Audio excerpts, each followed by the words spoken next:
uh, Early Life with George Magoha. And this is an excerpt from his memoirs. Although both of my grandfathers died before I was born, I was privileged to have my grandmothers for the first 20 years of my life. Sharing stories with them strengthened my understanding of our culture. My maternal grandfather, for instance, strengthened and anchored my strong belief in the Christian doctrine, while my paternal grandmother would take me to the bush and meticulously show me certain leaves that could be used as herbal medicine to cure various ailments. Maybe that's where it all began. My parents were staunch Catholics and disciplinarians. My father never stayed home much. As a primary school headmaster, he lived in various primary schools run by the Mill Hill Catholic Mission in central Nyanza, the present-day Kisumu and Siaya counties. Some of the schools in which my father was headmaster are Manywanda and Ereru in the present-day Kisumu County, and Gina, Kagilo, and Mohanda in the present-day Siaya County. We lived a very simple village life, but were reasonably well fed on a diet of ugali, traditional vegetables, fish, and occasionally meat and nyoyo, boiled maize and beans. The servings, however, were never generous, as we were many siblings. I learned my first lesson of equality in life early. My mother would put in each of our hands a small piece of fish or meat, but the ugali and soup plates remained common to all. This was to ensure that the weaker and slower siblings also had a balanced diet.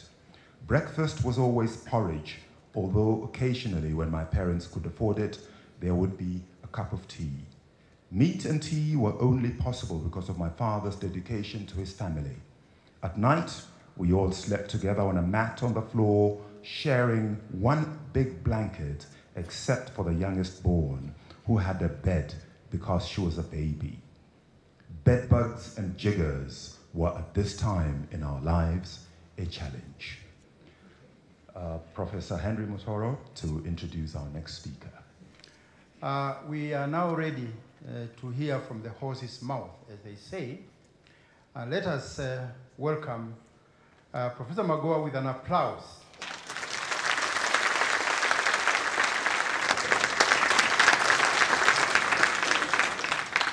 My good friend, Cabinet Secretary Fred Matiang'i, my other equally good friend, Vice Chancellor Peter Mulwa Felix Mbithi,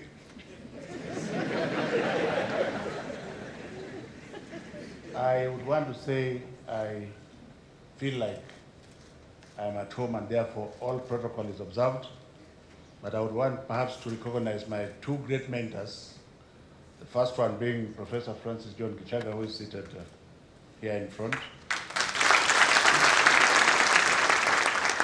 And the second one is Professor Crispus Nokau Kemba, seated there. I started there because at the University of Nairobi, we have certain values. And the one that carried me forward was that one of teamwork and team spirit. You all know, ladies and gentlemen, friends, that in this country, we only have one cancer, and that cancer is tribalism.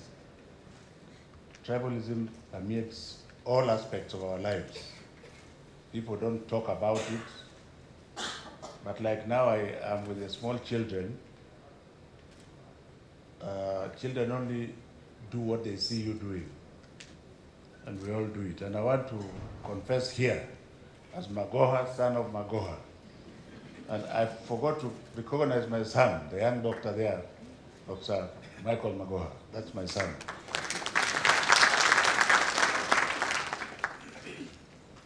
Throughout my journey upwards, I am not against my tribe. In fact, I'm happy to be a Luo from Siaya. But throughout my ladder upwards, I never had to tap among any of them to get where I am. And I think this is the message I want to leave here. Simple and straightforward. That if other people can do what was done to me, Kenya would be a different nation today. Because I started my leadership by accident. First of all, the late Professor Bibo, and may God rest his soul in peace, looked for me from Nigeria. And after seeing my papers, they thought I had something to offer after the late Professor Wodi died. Then I said, but I have to disengage methodically because I was doing a lot of work in Lagos. So I asked for 6 months. And one of my great mentors, Professor Julius Kiambi, who is also seated here, said there was no problem. They would wait. I wasn't interviewed. I was told, come in 6 months. That was fairness. I didn't see any Jaluo name there. That was the first step. So this nonsense of looking for your tribe's person is actually very stupid. If you are doing it,